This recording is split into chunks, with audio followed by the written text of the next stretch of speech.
My name is Daniel Piechnik. I come from the Pacific Northwest of Canada, and I'm really excited to share a little bit more about myself today.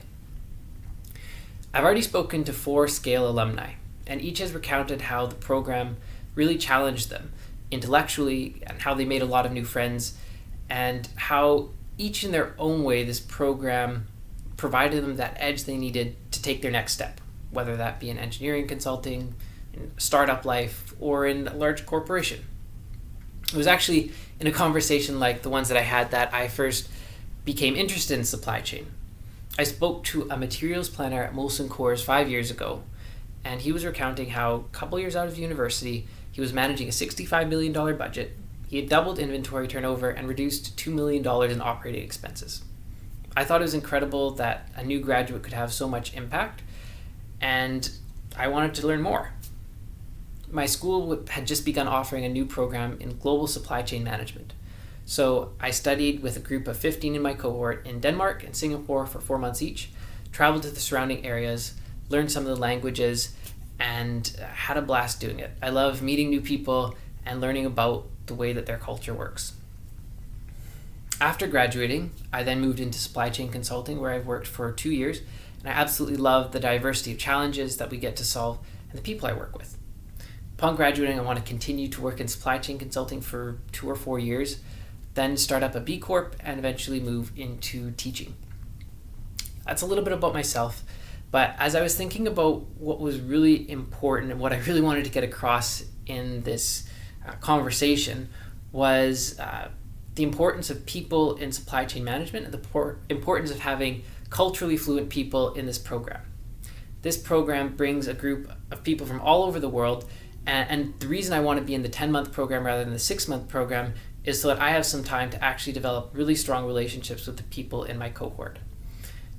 So the 2 reasons why you should let me into this program and the 2 reasons why I'm going to really contribute to this program is because, first of all, I'm culturally fluent and I'm able to build bridges across cultures.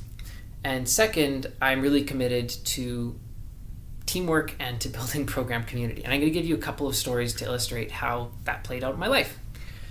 The first comes from South Africa. This was 1 year ago. My company called me up and told me that a week from now, I had to be on a plane to South Africa to implement a technology system I'd never used before. So this was a lot of newness. It was a new country, new culture, new technology. In fact, the day I arrived, I quickly crammed for a workshop that was the very next day in front of 30 client professionals, and it was really overwhelming and intimidating. But I took a step back and looked at the challenge. And the challenge was, it was a new culture, one that was very hierarchical, different from a lot of the informal interactions I had in Canada. And second, even though it was a very diverse group of people, a lot of that diversity was quite tenuous just due to South Africa's history.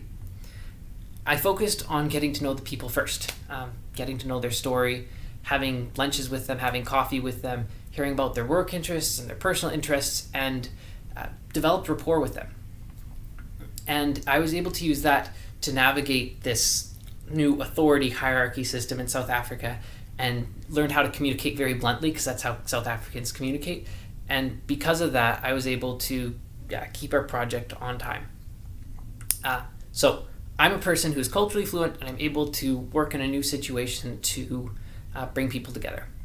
Second example was a recent challenge of mine, which is I had a goal to climb Mount Kilimanjaro, the highest freestanding mountain in the world. And I'd done everything I could to prepare. I trained, I had nutrition, I had my gear. It was looking great for the first 3 days. But on day 4 and 5, I got altitude sickness, which you can't prepare for. On day 5, the summit day, we left at midnight, and by 2 a.m. I was nauseous, I was vomiting uncontrollably, and I couldn't breathe. I'd given up, and my trek was at an end, so I was devastated. But I had a team around me who encouraged me, gave me chocolate, and propelled me to the top. I think that's exactly what this program needs. A community of people who are willing to push each other to be the best that they can be, and even despite all our own personal training getting us a certain way, it's going to be the people around us who push us to the top. That is my commitment to the program, to be the person who pushes other people to be the best they can be. So if that's what you're looking for in this program, I look forward to seeing you next year.